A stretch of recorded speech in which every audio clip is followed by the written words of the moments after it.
अस्सलाम वालेकुम दोस्तों, उम्मीद है आप सब लोग खैरियत से होंगे।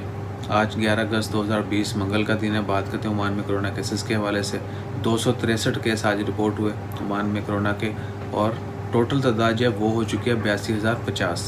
जबकि अफसोसनाक खबर यह है कि ओमान में आज पिछले 24 घंटों में 12 लोग जो हैं वो वफ़ात पा चुके हैं। इन्ना लिल्लाहि व इन्ना इलैहि राजिऊन। और कुल वफ़ात पाने वालों की तादाद जो है वो 533 हो चुकी है। इसके अलावा मिनिस्ट्री की जानिब से अभी तक रिकवरीज़ के बारे में और ओमानियों की तादाद कितनी है और खार्चों की कितनी है वो नहीं बताया कि जो ही वो अनाउंस करते हैं immediately will share that also. उसके बाद है कोरोना की वैक्सीन।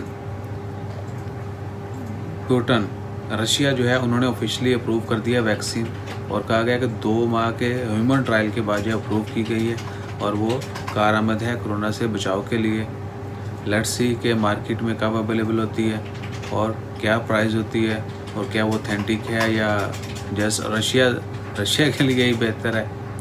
क्योंकि बहुत सारे ममालिक दुनिया के वो ट्राई कर रहे हैं कोरोना की वैक्सीन बनाने के लिए।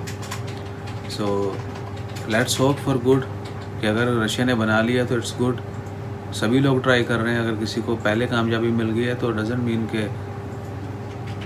यानी हम नहीं बना सकते, क्यों नहीं बना सके। खैर वो एक लंबी बहस है।